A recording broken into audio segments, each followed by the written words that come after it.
Welcome everybody to breaking the silos and understanding what building a unified data platform for actionable healthcare insights is, presented by Keyrus, the CARE4 Partnership team and Microsoft. So just a quick agenda for today. We're going to work through some introductions on who we are and give a little bit of an industry perspective and understanding of the challenges and solutions that we see in play at the moment, and work through some of the technology and what Microsoft can bring to the table in this space. And then the Keyrus team will help us understand kind of how to get started and where do you go with this centralized data framework. And from there, how do we approach next steps? We'll leave some space for Q&A at the end, so please feel free to share some questions on the chat. Otherwise, we can talk through some canned questions at the end. So taking a look at who we are. So Brittany, you kick us off. Okay, thank you, Leslie. Good afternoon, everyone. My name is Brittany Timpano, and I manage decision support and data management at the Royal Victoria Regional Health Centre in Barrie, which is part of the CARE4 Partnership. I've been at RVH for 14 years in various roles, focused always on utilizing data to improve patient outcomes, service offerings, and efficiency. Most recently, I've been in the management role since 2021. I'm looking forward to the rest of today, and we'll pass it over to Marco. Awesome. Thank you, kindly, Brittany. Pleasure. Hello, everyone. My name is Marco Baltazar. I work as an AI workforce solutions specialist at Microsoft Canada, specifically for our healthcare set of accounts, as well as some public sector municipalities. I've been at the company for a little over 8 years and excited for the event today. Pass it over. Hi, everyone. Alex Brass here with Keyrus for roughly 3 years now as a senior managing consultant. My background is in everything data strategy, data warehousing, and data engineering, with a focus on Microsoft Fabric and the Azure suite more recently. I happen to be leading the implementation of the federated Fabric environment that we're deploying with Brittany and the CARE4 group, and looking forward to telling you guys a bit more about what we're building there, some of the challenges and some of the opportunities we noted. So passing it over to Leslie. Thanks, Alex. And from my side, Leslie Portketer, Director of Data Solutions and Alliances for Keyrus North America. I run the alliance with Microsoft for our teams. Come from a solution engineering background, and also I'm part of the program with the CARE4 team, supporting them on the governance side and how they implement their federated model for their future state solution. So as we kick this off, I hope you guys enjoy. Some quick introductions on who the organizations are and what we're bringing to the table. So at least from the Keyrus side, Keyrus AI, an international consulting group, and we're in 28 different countries. We come with 30 years of experience setting data foundations and building kind of that framework and functionality for future state where we're architecting solutions for organizations, and showcasing a little over 2,800 consultants across the globe, operating quite heavily through the Americas, and a well-established healthcare practice that we bring to the table in North America, with kind of cutting-edge solutions on what we're bringing to teams. Perfect. And the CARE4 Partnership, we are a regional digital partnership for HIS between 4 hospitals. So I put a map over here on the right for geographical reference. The partnership includes Royal Victoria Hospital in Barrie, which is where I'm located, the Collingwood General Marine Hospital, Georgian Bay General Hospital in Midland, and Headwaters Healthcare Centre in Orangeville. For size context, this partnership totals about 744 inpatient beds. They logged over 266,000 patient days and over 213,000 ER visits last fiscal year. This partnership is really special because we don't just share an EMR vendor and Meditech, we share a single Meditech Expanse instance, which means the same system, predominantly the same build, and the same data structures. Each of our organizations have also been able to achieve the HIMSS MRAM Stage 6. And while Stage 6 measures how well we've digitized, it doesn't really talk about how well we've utilized the data that we've created. And that's going to be lead off for my chat later on.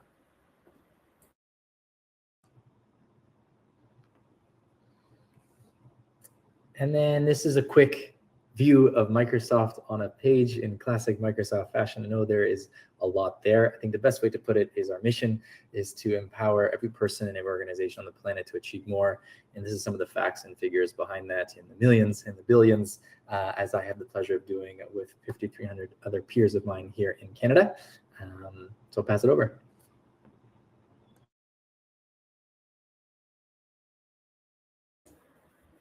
Okay, so now we'll jump right in. So as I mentioned, our partnership, we launched our Meditech CARE4 partnership in September of 2021. We've achieved the ER maturity that we were hoping for. And as a byproduct, we have accumulated years of harmonized clinical and operational data across our 4 hospitals. So the next step on our map, is it more digitization? It's the analytics maturity. How do we create a governed foundation for our decision support teams, have a focus on advanced analytics, and then eventually AI? So I have put a strategic question down at the bottom that I know I've been asked in the past. If digitization created our data, will governance and analytics turn it into value? So to our next slide, I want to just concrete the why for our initiative, and while I will always answer yes to that previous question. So the column on the left is showing our current reality, and it may be similar to some of you on the call today. We have metrics defined in many ways. We have reports created from scratch each time, meaning new SQL queries and new reports. A definition change requires a where's Waldo search and an unknown number of locations, right? Trying to find where that correction needs to happen. And there's no or very limited lineage. So when a number is challenged, it's really hard to trace back and understand the variation. And unfortunately, users can begin to distrust the data, resulting in new requests landed on our decision support desk each day, and we become a bit of a bottleneck. So the right column is our target after state. And I will note that it's not 6 separate fixes. It's ideally one design decision that's going to have cascading improvements throughout. We're going to define a metric once. We're going to deploy that to all the locations it needs to be, because our reports will be built on certified data sets or data models. When a change is required, we will change it in one place, and that will be able to be funneled or deployed to all reports that data lands on. We're going to be having lineage through Microsoft Purview with the goal that trust will hopefully follow. So as I've mentioned in our intro, CARE4 is a regional partnership for health information services, and we're also embarking on our data governance and analytics future as a region. There are significant benefits to tackling this as a regional partnership. We have a shared data language among hospitals. We're going to harmonize at the source of our data ingestion. It makes plain economic sense, right? We're going to build the foundation, govern, and create those skills once as opposed to 4 different times. And it's going to allow us to have true comparability for benchmarking across our hospitals. It'll also create a deeper shared bench of talent that would be difficult for each of our organizations to maintain independently. I would be amiss if I wasn't transparent and acknowledge that there are challenges, right, embarking on this as a partnership. We are 4 autonomous organizations, which means we have our own boards, our own C-suites, our own different priorities and approval cycles. We have privacy obligations under PHIPAA, and we have different starting points in terms of analytics. We also want to make sure that the governance approach that we take will continue to align our organizations and not become a further bottleneck. If I treated this slide as a scale, I will say that the benefits far outweigh the challenges, so please do not let those challenges scare you. And so now I've highlighted who we are, what our challenges were, and you may be wondering, what's the plan and how could this apply to your organization? So now as we move forward, I'll get into that. We are beyond lucky to be partnering with Keyrus in this initiative.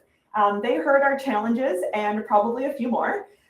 They gathered what was important to us in the future, and that led to a phase 1 plan starting with our shared data set of Meditech data. And we have 3 pillars underneath this to really keep us focused on the plan.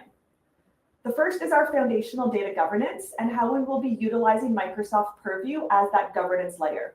We'll be cataloging, classifying PHI, creating that shared business glossary, and again, that lineage to follow.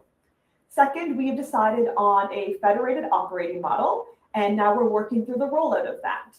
I'll discuss the federated operating model a little bit further, but in a easy sense, we wanted to ensure we had regional standards where consistency matters and site autonomy where local context matters. There's so much similarity across hospitals in terms of operations and mandatory reporting. So for us, it was really a no-brainer that we tackle the majority once as opposed to 4 times. And third is the platform itself. Our current infrastructure of SSIS, SSMS, and Microsoft Report Builder just were not the tools that we needed to move our future forward. We agreed on a single tenant Microsoft Fabric environment with Power BI, which means one regional capacity and isolated site workspaces for their own site-specific data and reporting. While the challenges that I highlighted earlier were centered around reporting, you'll notice that dashboards is not one of the pillars on this list, and we were very deliberate for that. As we jump into our unified architecture, I'll move it sort of left to right. So as I mentioned, we are starting with Meditech Expanse as our sources. I did highlight HR, payroll, finance, and site-specific systems, as we will eventually be bringing in more, and that is the importance of having those site-specific workspaces, as there is data that's unique to each organization. That'll be coming into our OneLake environment, which is the single storage layer for the region. That data will move through our various Medallion layers of bronze, silver, and gold, which means our raw data, our conformed data, and then we'll have shared definitions to create curated analysis-ready gold information. Each hospital will get their site-specific models using our regional definitions and KPIs, and then we will be publishing our reports using Power BI for our clinicians, our leaders, and our teams to be able to enact and view that information. You'll notice that I have a bar right across the bottom from end to end where Microsoft Purview will be implemented. And that is because governance will carry us throughout. It's going to be embedded within our pipelines and our process, and that it is not going to be something that we're looking after the fact. For us, governance won't be a committee that we'll be trying to apply rules to later on. We really want to embed that in each of the processes. And to further highlight federated governance, this to me is really the heart of our program. I have been to a number of conferences, and there seem to be 3 paths that we could have taken in a project like this. On one end of the spectrum, there's the centralized model, which is where one organization would make all of the decisions, and that leads to a significant challenge of slowness or less response to local needs. The opposite end is a decentralized, where everyone is making their own decisions, and challenges could be similar today, where we have different definitions, duplicate work effort, and a limited ability to really compare results. We've landed what I call the sweet spot of that federated data governance model. It truly feels like the best of both worlds, where we establish regional standards for definitions, privacy, quality, technology, so we're all working from that trusted source. At the same time, each site maintains control over their local priorities, their local workflows, and their local reporting needs. This will reduce duplication, improve trust in data, and really create that meaningful benchmarking. The table that I've shown is highlighting the various governance aspects and what would be handled at that regional versus that site level. And if I could put it even more simply, I think the ideal is that we are going to govern regionally. We're going to operate locally, but really learn collectively. As you can imagine, this is not an overnight job, right? We are implementing a new tech stack. We are implementing all new workflows for our data teams. It's also going to be a significant cultural shift for the leaders and staff within our organizations as they become involved, right, with those business definitions, involved with the data quality by becoming data owners and stewards, as well as us balancing the rest of our operational and project work within each of our respective organizations. Our partnership with Keyrus has been and will be very instrumental in our success of this not becoming a side of the desk project and it not getting the time that it deserves. And they have helped us create sort of these 3 phases. We're estimating about 9 months to bring in our Meditech data, create our data models, and publish our Power BI reports for our 5 use cases that were agreed upon the region, as well as standing up our individual workspaces for their own site-specific consumption. The 3 phases are our governance and foundation, our enablement and guided build, as well as our adoption and ownership. There will be overlap, of course, between those, but that is the path that we're following. And we're doing it in a combination of working sessions separated by working time so that our teams can complete, validate, and really absorb that material before we go to the next milestone. Keyrus has been really great in really guiding that pace and realistic expectations and load balancing with our other operational work. The team has felt like true members of our team, and I think they're rooting for the success just as much as we are. Our team is gathering the skills and experience to really be able to accept the baton and become independent with creating more data models and transitioning the rest of our SSRS to Power BI once our partnership comes to an end. Zooming out a little bit, 4 key takeaways from the experience and why I believe that governance and analytics will really bring data or convert that data to value. Our resilience comes from trusted data, and in a crisis, whether it's budget or staffing or occupancy, our leaders need to be able to agree and work up together with shared facts as opposed to arguing on discrepancies found in various reports. Governance is going to be that on-ramp to AI, which I know is a hot topic for many organizations. AI is only going to be as reliable as the data that's underneath it. So if AI is in our future, we need to ensure we have a robust and strong foundation. For us, the partnership really changed that economics, and these shared platforms that we're creating are bringing capabilities and technologies that may have once been reserved for only larger academic health centers. And foundations before features is not something that I can express more. Governance ahead of dashboards may feel slower. It may not be the shiny milestone that, again, our executives want to see, but this feature, this foundations before features, is that difference between a platform that can be sustained with longevity versus just a pile of reports. Transformations and projects as large as these really, they're not free. And in an industry that's focused on clinical care being the main priority, I'm always trying to find ways to explain the importance of governance and analytics to an audience that they can best understand. And for me, with clinical leaders, I really try to frame with a clinical standard lens. We have order sets and we have protocols in place in the hospital because unwarranted variation can cause significant harm to patients. And data governance can really have a lot of those same principles applied to the information that we have driving decisions. So if a clinical process had as much variation as our column on the left, every analyst defining a KPI their own way, logic and personal spreadsheets, we would call that a safety issue, right? We would never imagine a pharmacist dispensing various doses of a medication, how they felt like doing it and not documenting it. So why do we feel that that's okay from a data perspective? That right-hand column of our governed state is simply our standard of care for data. In a similar perspective, I'm also trying to highlight the benefits of this with the financial lens, as there is always an option to do nothing, right, or remain in that current state. So in most industries, a metric disagreement could cause time wasted right in the meeting, but in healthcare, it could be something far greater. So if we follow that chain from left to right, we have the same KPI with multiple definitions. That leads to conflicting reports, right? This disagreement between dashboards, no lineage to understand why. And then that leads to either delayed decisions as we're trying to reconcile the information, or the wrong decision. And in the end, our patients are the ones that pay, our trust pays, possibly our funding, right, if we're not submitting that right information. And it's also paid daily in reconciliation hours, disputed decisions, and growing audit.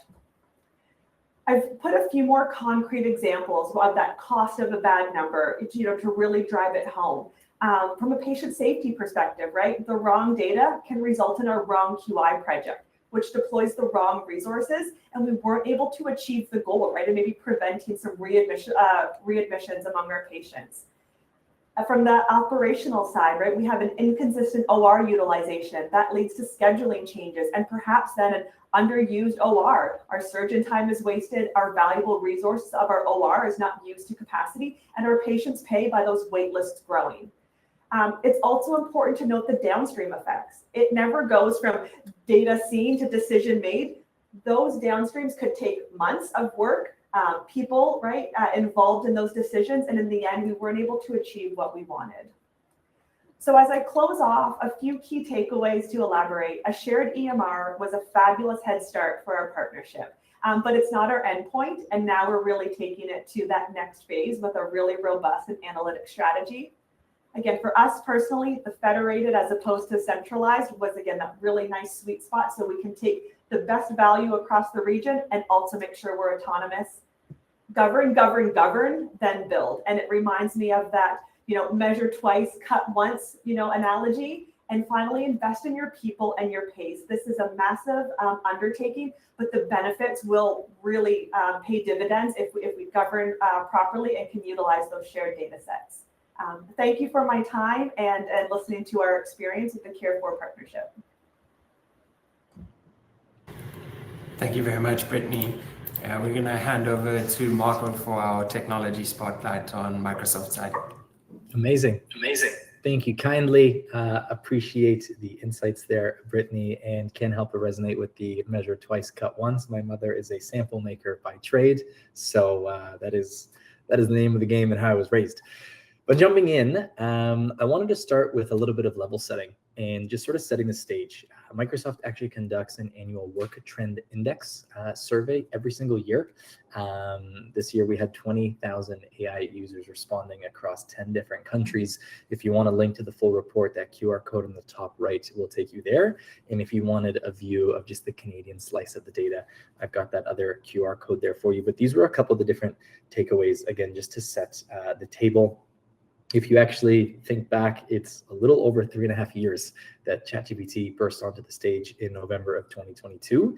And then shortly thereafter was really when Copilot came onto the scene in February of 23. So just over 3.5 years for ChatGPT, just under 3.5 years for Copilot. But really kind of the next wave we're seeing is this growth in agents and agentic AI, 15x growth to be exact, year over year, or 18 times in larger enterprises. These are sort of these automated workflows that can actually take actions on behalf of the user versus just the traditional question and answer kind of text box that people are all too familiar with. Another thing we're seeing is 66% more time is being spent on high value work. This really is sort of the ultimate goal and the promise, and especially in the healthcare space where that time could literally be someone's life and sort of that better patient care. The impact there is tremendous. And then in terms of the actual impact, is it sort of the culture and the talent or the actual individuals?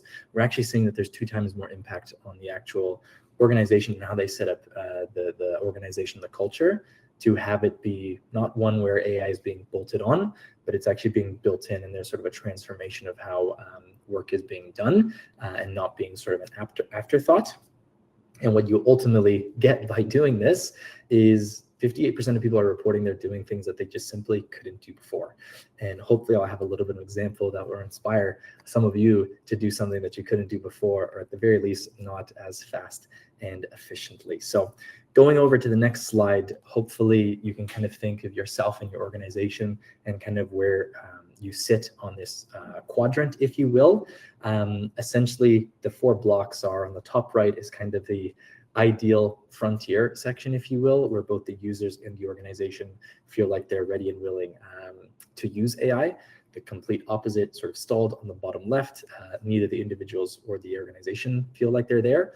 And then kind of you get blocked agency where the individuals are ready and using, but the organization's not. And the unclean capacity is kind of where we see less, kind of the reverse, the organization's ready, but the users are not. So that's about how half of the organizations fit into one of those 4 quadrants. And then the other half of people are kind of emergent and on the fence. You can kind of go one of 4 different directions. So just something to think of in terms of, hey, where does my organization sit? And know that wherever you sit, you are not alone. It is a journey, and yeah, hopefully one that you'll see the value and the impact from by taking. Going into the next slide, a little bit of a view on those actual agents, because this very much is kind of the next frontier, if you will.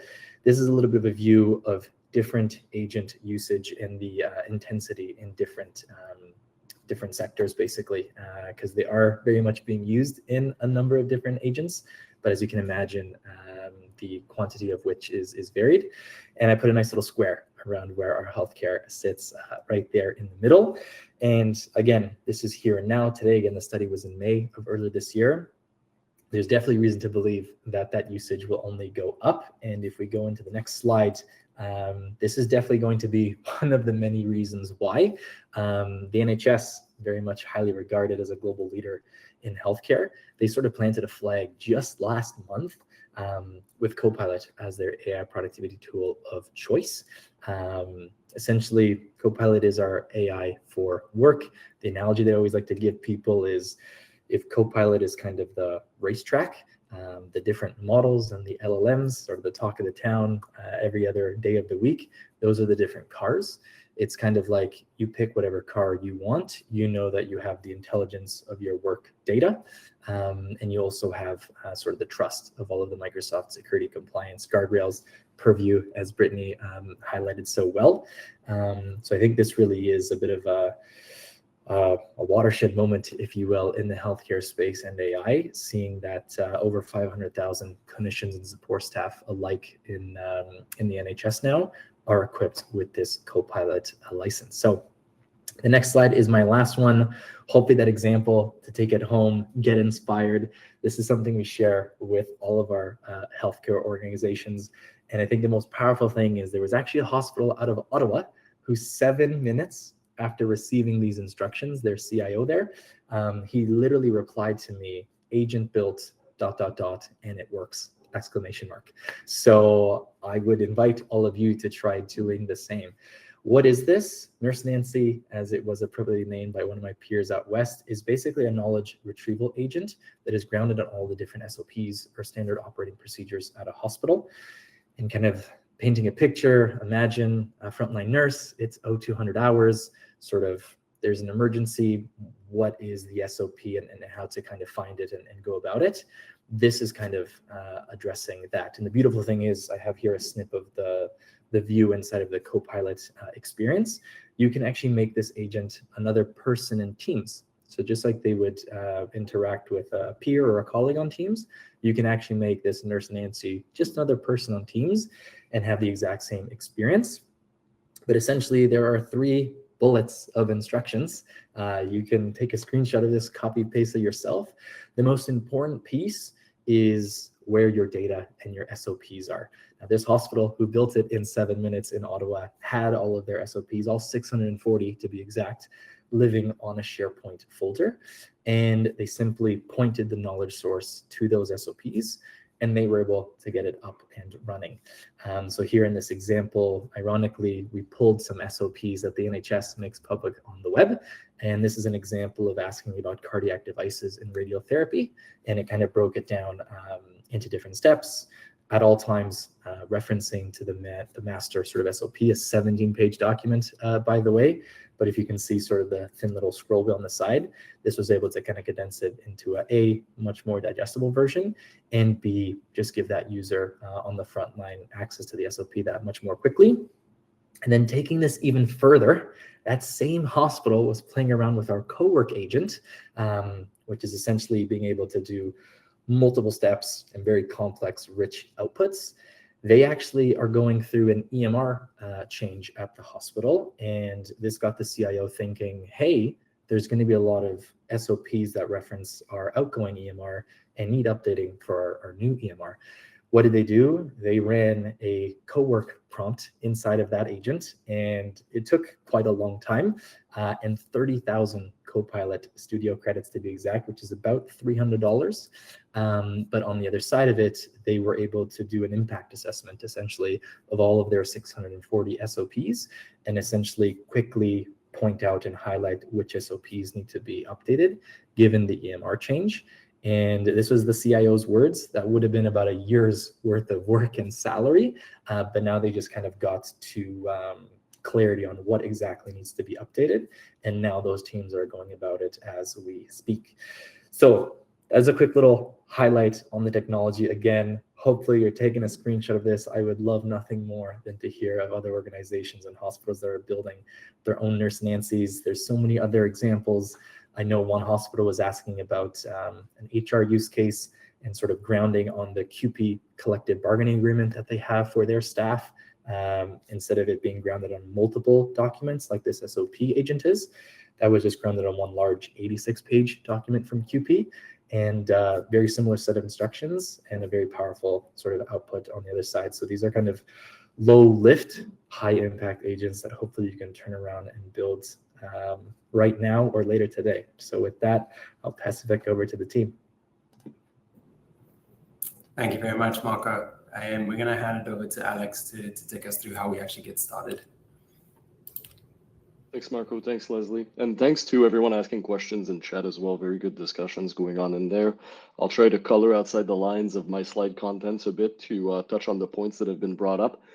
For this slide, the main thing I want to do is highlight how we tackled, from a development perspective, the challenge that the CARE4 team put forth in front of us, the challenge to set up that federated data platform environment under Microsoft Fabric. The first thing we did, I didn't realize everyone was going to use that expression before I bolted it into my slides, but measure before you cut, I guess, is the word of the day or the expression of the day. We spent a number of weeks diving deeply into the existing data infrastructure at CARE4 before we started pitching or really architecting our implementation. We looked at the legacy SSIS packages that were responsible for unpacking Meditech packages and splitting them by site. We looked at the existing data marts that the team had prepared for their partner sites. We looked at similarly the data marts that were feeding the existing reporting estate, which is quite extensive. What that allowed us to do was really understand and plan in advance how are we going to migrate this to Fabric. So very much a case where 4 to 6 weeks of investigation and preparation likely saved us months in terms of implementation. Today, as we're working through the build, of course, we're always faced with more minute implementation design decisions along the way, but the key ones have been resolved and addressed already, which has really helped us tackle this build in a more elaborate way. Another thing we did is interview the different partner sites to better understand some of their needs, to start understanding some of their challenges and some of their issues with the existing data products they were receiving. If data quality issues around certain data sources were highlighted, for us, that's a flag that we need to take the opportunity to resolve those during our build. And also, and most importantly, it allowed us to assess the level of data maturity within the partner network. As you guys can imagine, and I'm sure as you can attest from your own sites and your own experience, level of data maturity fluctuates greatly between different healthcare sites. For us, we needed to make sure that whatever we build is going to cater to these different levels of maturity. That sites that are, for example, have their own perhaps data engineering capability are able to receive, silver level data that they can perhaps model themselves to build semantic models and reports off of, while sites that have perhaps less resources in that regard can receive, fully turnkey semantic models and dashboards that they can start leveraging day to day without being stuck with silver level data that they're not necessarily equipped to wrangle. The third thing we did during this preparation phase to tackle I'm not quite done with that slide, Leslie. Thank you. The third thing we did before moving forward with the build was picking really like a lighthouse use case. I wish this lighthouse use case was a sexy AI use case, like some of the ones that Marco just shared with you guys. But for us, it made sense to start with the single crunchiest and most elaborate data product that the team was offering to their partner sites, which they call the real-time dashboard. We're talking about an extensive multiple sheet SSRS report available on very short refresh latency as well, sub 5-minute latency that covers multiple critical clinical operation dimensions. So for us, when we saw that particular dashboard, we figured this is the best proof of concept for what we're building. We need to prove that we're able to port this real-time dashboard from SSRS to Power BI, minimally feature complete, ideally faster, better, more elaborate, either visually or functionally. And also it's going to allow us in the process to build a very extensive semantic model that can itself feed AI use cases further down the path. So that's the Lighthouse dashboard, or the Lighthouse use case that we identified. Somebody asked a great question earlier about what did we choose to bring in terms of data from Meditech. We did not bring in just the data needed for that one use case. We brought in everything that's being used or are in the process of bringing in everything that's used in the existing reporting estate. So that's 26 full Meditech modules, so that, you know, when the team is ready to migrate the rest of their existing reports, there's no ingestion step precluding that. They're able to get right to modeling and preparing Power BI reports. Finally, last note on this before we jump over, Leslie, fit data to maturity. So talked about that a little bit earlier. Rather, we want to be able to prepare 3 data products that are going to service different levels of maturity in our partners. So on one end, we've got, you know, the silver level data that's still shaped in Meditech modules, but has been split by site and has had encryption applied to it to protect PHI, and then gets distributed to sites. Some sites might not choose to use that silver level data. Perhaps they'll rather wait for the complete semantic model and dashboards that we're going to prepare for them as well. While others that have more capability around data engineering might already leverage it to prepare some of their own assets. Vice versa, you know, the second and third data products that we're preparing are gold level star schema. So just your traditional reshaped data. Instead of being shaped into modules, it's shaped into domains that a team can use to start preparing reports, start preparing semantic models. And finally, we've got the infamous real-time dashboard itself that we were just talking about. So that's how we sort of tackled the implementation from a planning perspective. Good to go, Leslie, on next slide. This one's going to be a whole lot faster. Just want to highlight some of the main Fabric features that we're leveraging for this build. And really, I want to highlight mirroring as an exciting, more recent feature that we experimented with and that we were able to move forward with as our primary ingestion approach. Worth mentioning, not every data source is going to enable mirroring. Mirroring depends on a SQL Server or otherwise source that's got primary keys on every table and has CDC enabled. So we were able to do that with the Meditech server that we're pointing our implementation to. That means we've got, you know, fresh data flowing in real time for all of our different modules, which is exciting and enables that level of freshness that the team wants for the real-time dashboard. Other sources are not going to allow mirroring at all, just by virtue of how they're constructed, in which case we also implemented and developed a more traditional ETL-based ingestion framework, config-driven framework for those other sources, so that we can also service those later in future phases. Other call out on this slide quickly is the monitor and alert section. Some of you that have familiarity with Fabric know that a point of contention or a point of pain for users is how difficult it is to monitor capacity usage. The main way to do that being the infamous capacity metrics app that Microsoft published that's got, I believe, very low ratings in the App Store, something to look at and take back to the team, Marco. But the CARE4 team very aptly leveraged the Event House instead to monitor their environment better and understand capacity usage. And we're also planning to implement a variety of different activator jobs, which is one of the more exciting Fabric features in my view, to just put in place, you know, real-time detection, real-time data quality checks and alerts. So that's a little bit on the tool stack that we're using for this build. And finally, what were some of the main considerations and the main risks involved in this build? Brittany has already highlighted some of those. I'll be sort of building up on what she's already shared from our perspective as the implementation partner. Key architecture decisions, there were 2 that I think are worth highlighting. Aaron in chat was asking about one of them a little bit earlier. The concept of leveraging a single shared tenant with individual capacities for individual sites versus the alternative of having a single shared capacity and segmenting by workspace instead. So off the bat, I just want to mention that both are entirely doable and defendable. They're both good approaches for different reasons. The reality in the CARE4 partnership was that there's no existing shared tenant. Every site had its own tenant. So implementing a shared tenant approach with a single capacity would have necessitated spinning up a whole new shared Microsoft tenant, which is a hell of an undertaking, as anyone here in IT will attest. The other thing that's enabled by leveraging a single shared capacity is, at least in the case of the CARE4 partnership, being able to hit the F64 mark, which is where Power BI licenses for users are unlimited. In an environment with thousands of users, thousands of end users, that's a massive economic consideration, as opposed to having perhaps F16 or F32 SKUs for each individual site that would preclude us from hitting that F64 level.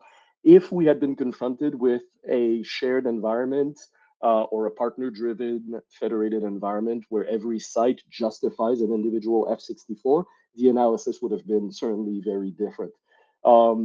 Main downside of a single shared capacity, Aaron and group, is obviously one, let's call it a noisy neighbor or a troublesome neighbor that's utilizing a lot of capacity with perhaps poorly constructed pipelines for some of their own data sources that they're choosing to bring in, can affect the whole capacity. So what that necessitates is very good DevOps principles, ensuring that pipelines are reviewed by the central team before they go live into production and start bringing in data recurringly, as well as just good capacity monitoring so we don't have those bad surprises in terms of capacity usage. Other things to mention here, Brittany's already touched on some of these, so I want to emphasize a couple. The fully embedded team. For us, in our implementation approach with Keyrus, we favor knowledge transfer above all. The way we've structured this engagement is we've positioned ourselves as an extension of the DM and DSU teams at RVH. Our team is developing assets, but mostly, we get started and we hand off to the internal team so they can fully own and understand the platform end to end, building a modern analytics suite, handing it off to a team that's now ready to keep iterating upon it or maintaining it would be an enormous cost and an enormous risk. And we're tackling that by making sure that all of our work is happening in complete lockstep with the internal team. I think that's about it from me. Let me just see here quickly. Yeah, I think that's about all I've got, Leslie. Thank you. Perfect. Thank you. Thank you very much, Alex. And then just from my side, I think we've covered today kind of how do we break down those silos in organizations, understanding kind of what does that unified platform look like for the CARE4 team. So I think a couple of things to remember where we can take it from here. This was meant to be informative and teaching from an approach. So Keyrus is around to advise and kind of how we've done things and where we're looking to go. Support from an implementation standpoint. Not all organizations have the team that they can go and do it themselves. So we're available from understanding how and what would be needed to do that. And ongoing operationally, I think part of the advice and where you're looking to go is how do you scale that? And what does this look like for a future state that can stand up by itself and continue? So feel free to reach out to us if you want to continue the conversation and understand either a bit more on what we've done or what's possible for your organization. I'm going to hand over to Taylor. Who'll run some of the Q&A. I know we are at time, so if you have the time to stick around, thank you very much for the time today, everyone. Yeah, thank you, Leslie. We've got a lot of great questions in the chat and the question function here. If you have any remaining as we're going through these, please feel free to post them there and we'll get to them kind of in the order they came through. Our first question is from Aaron saying, you said you have a multi-tenants and a single shared capacity. I thought you could only have multi-capacities under a shared tenant, not vice versa. Brittany, I believe this was during your presentation segment.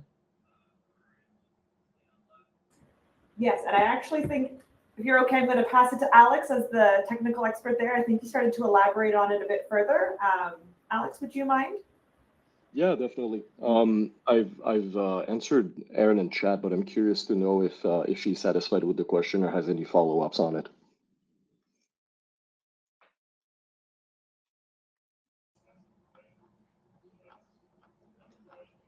Maybe you could just kind of repeat your answer in case people weren't able to read through the chat yet, and she is typing a response, it looks like. Yeah, for sure, that works. So what I mentioned to Aaron is that both setups are totally possible. During my segment, I also spoke a little bit about the pros and cons and what weighed in the balance for us. Both options are totally possible, are defendable. In our case, given the size of the relative sites and the desire to be economically effective with Power BI licenses, getting to a level where we unlocked an F64 was the key consideration. Great. And another question that we had come through was, On your data ingestion, are you bringing all of Meditech Expanse data at bronze layer or a subset of data specific to the use case? Yeah, so as mentioned a little bit earlier, we are bringing in everything from the 26 modules that are covering the existing reporting estate. The ingestion framework that we use allows us to bring in additional tables as they become available by literally just adjusting a configuration file without any, meaningful coding change needed. And as for the module integrations themselves, we're in the minutes and hours development time to bring in additional modules as opposed to hours and days. Thank you. This question says specifically for Brittany, what would you do differently and what did the business case rest on? Great questions. I think when I think of what I would do differently is probably start our governance conversations earlier. While the technology is new, it honestly feels a bit more like the easier part as opposed to aligning on, like we said, definitions and decision rights. It's also really easy to jump ahead with the technology part because, like I said, it's fun, it's new, it's shiny. The governance sometimes can feel, like not as fun, to be honest. And I think if we started those conversations before we had the technology in place, it may have helped temper that feeling to want to jump ahead. So that would say what I do differently. As for the business case, the data asset already existed and it continues to grow by the minute, to be honest. And I think the question for us came to, is this going to be an asset or a liability? When we knew we could share the cost, as I said, 4 ways, as opposed to the alternative of 4 duplicated efforts and longer timelines of doing it independently, that was what our business case rested on. I also highlighted to our senior team the amount of unused reports that were developed and how we were continually recreating the wheel. So that technical debt did have a significant cost to it. And when I would share the hundreds of reports that were created and sat unused, we would never treat another asset in the hospital or really in any industry like that. And so why were we comfortable spending that amount of time on data hours to create something that was untouched, and how could we pivot to a more shared function? Thank you, Brittany. And this is another question from the chat where, Alex, I know you're replying, but I think it'll be helpful for everyone to hear.